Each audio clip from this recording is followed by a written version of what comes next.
So the hardest part about getting to affiliate is always going to be getting 50 followers and 3 average concurrent viewers. So the bulk of this video is going to focus on those 2 things in order to get you to where you need to be. Starting with getting 3 concurrent viewers. First of all, you can get your friends and family to lurk. You can also have a second account yourself to lurk on your own stream. Having a second account lurking on your own stream doesn't just serve a purpose of getting the extra viewer, but there is also a purpose here of just checking your own quality and checking your own content. Straight away, you can get extra views just from having 1 or 2 extra people working, and that makes getting the concurrent viewers much more achievable. It makes it almost a formality, actually, if you look at it from that point of view. We have a brilliant video all about getting the best quality stream titles. The reason why this is important in terms of getting higher concurrent viewers is if you're getting more click-throughs throughout the course of your stream, the average viewers will be a lot higher. This also helps, of course, get new followers as well, because if any of those new viewers convert to new followers, you're achieving the 50 followers in the process also. Now, making good stream titles seems like it's quite an important thing to do, but you really can't overestimate just how important it is. You can have a stream where you get 3 or 4 new people come to your stream because you've got terrible titles. That exact same content that you do, if with better titles, could get you 50 or 100 impressions from new viewers, which of course is going to increase your concurrent viewers and the chances of getting new followers. Now, the great thing about streaming is, although it's live, you can also create recorded content for other platforms like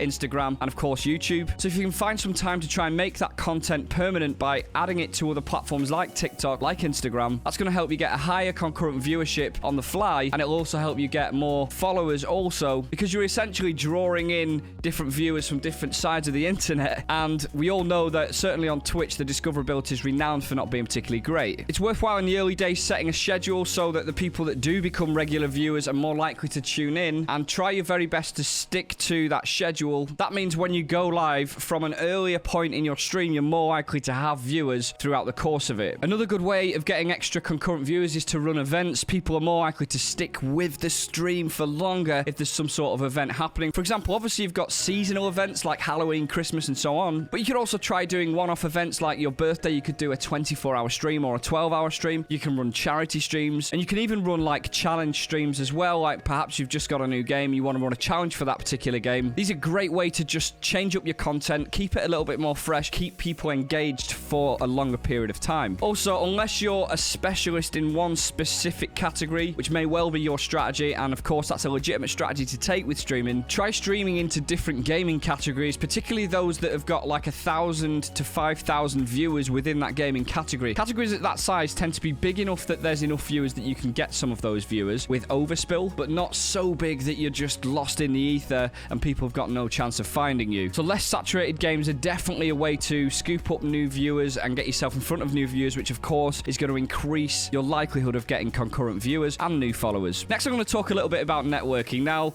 I get a little bit frustrated with some of the advice that's out there with networking because it's too fluffy often. What does network even really mean? Well, in my view, networking is something that you do to join communities that you actually want to be a part of, you want to engage with, you want to get to know the people in those communities. It's no good just trying to build up loads of fake connections, loose, thinly tied connections with people that you probably don't even want to spend any time with. That isn't networking, that's just being a busy fool. A better strategy is to go into game categories that you like, start talking to casually some of the streamers that are in those categories and get to know them properly, and over time you'll start to follow each other and support each other with raids and things like that. That's definitely a far more enjoyable and rewarding way of networking than just the scatterbomb approach. Hey, just a quick moment, if you're enjoying this video, we'd really appreciate if you hit the like button because it definitely helps us out. Feel free to subscribe to this channel. You can also check out my channel as well on the link above. So next we're going to talk about getting 50 followers. Now this, to be honest, is just one of those things that you've got to kind of grind out a little bit. You should naturally get new follows anyway over the course of your streaming if you've done some of the things that I've talked about so far in the video. But here are some extra tips to consider if you want to get to that 50 follower mark a little bit quicker. Firstly, you can set up custom bot timers that repeatedly will put messages intermittently into your chat. For example, prompting people to follow the channel. Now, you may think that that's a little bit weird to ask people to follow the channel, but the thing is, there'll be people that are watching you that simply just forget to follow you. They'll be enjoying your content,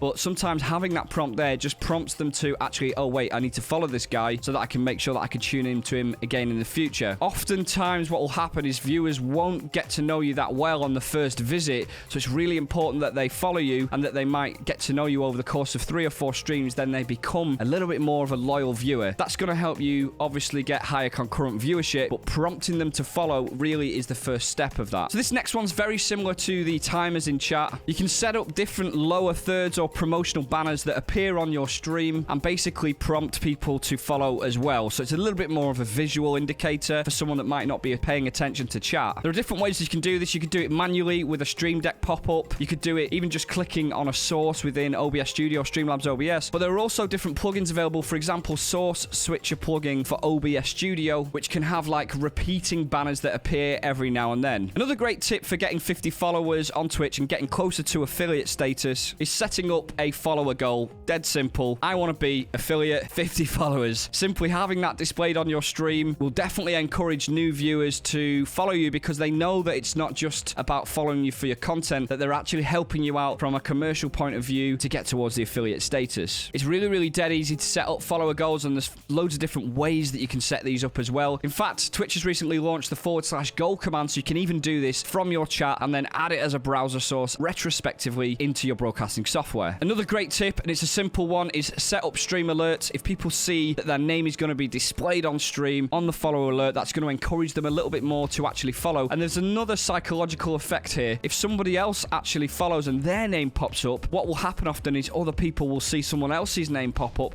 and then be inclined to follow. Let's say if they're just lurking around in the background. So it also serves as a prompt to other people when someone else follows. If you want to take this a step further as well, don't be shy for asking people directly on your stream to follow. People like helping people in general. Your viewers will want to see you being successful, so they won't mind every now and then a little point where you say, hey, look, I'm nearly at affiliate status here. I really appreciate anyone that's watching now. If you're not followed, hopefully you enjoy the content, but you'll be doing a massive favor if you do follow me. Now, the best way to do this is in a non-pushy way. You don't want to be demanding people to follow your stream. That's just going to actually have the adverse effect, and people might actually unfollow you. So try to be endearing when you're asking people to take time out of their day to actually follow you. But the most important tip that I would always give is to make sure that the actual base content and the base entertainment of your stream is very good. Having great base content will ensure that you'll get affiliate status and maybe even at some point partner status a lot more quickly. So that being said, if you're really interested to learn a little bit more about being a bit more of an entertaining streamer, feel free to check out this video here. This is a video all about the things that you can do to be a more entertaining streamer, and you may find it really useful, particularly combined with the tips in this video.